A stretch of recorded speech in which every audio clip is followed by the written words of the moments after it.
It was the year 1814, and Europe was embroiled in the Napoleonic Wars.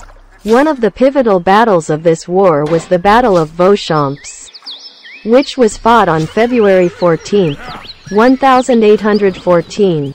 The battle was fought between the French and the Allied forces led by General Blücher of the Prussian army. This was going to be a battle for the ages, one that would test the mettle of both sides and determine the outcome of the war. The early morning sun rose over the hills of Vauchamps, casting an awe-inspiring light over the battlefield.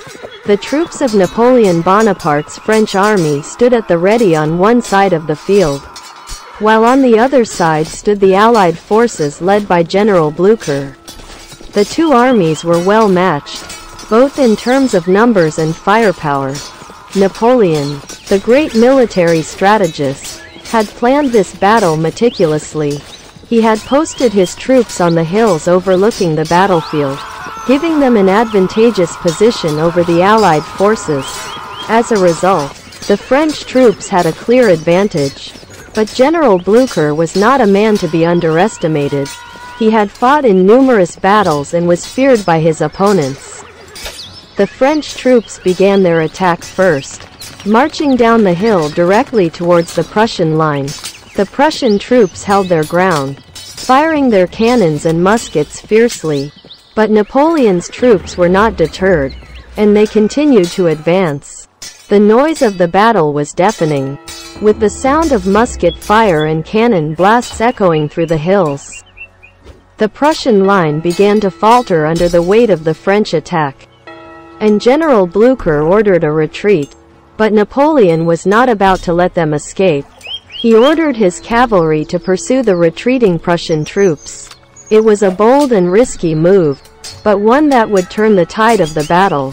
As the French cavalry charged towards the retreating Prussians, General Blücher ordered his own cavalry to countercharge. The two cavalry forces clashed in the middle of the battlefield, with the sound of clanging swords and hoofbeats filling the air. The French cavalry, led by General Antoine Drouet, managed to break through the Prussian line, scattering their troops in all directions. The Prussian troops were in disarray, with many of them fleeing the battlefield. General Blücher himself was wounded and captured by the French troops.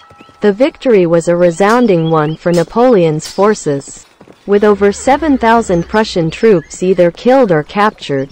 The Battle of Vauchamps was a turning point in the Napoleonic Wars.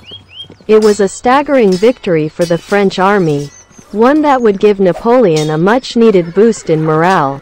The battle had been long and grueling, but it had been worth it. Napoleon's strategy had paid off, and he had emerged victorious. As the sun began to set over the battlefield, the French troops celebrated their victory. They had fought bravely and had emerged victorious against a formidable opponent. The Battle of Vauchamps would go down in history as one of the most significant battles of the Napoleonic Wars. It had been a true test of courage and skill, and the French troops had passed with flying colors.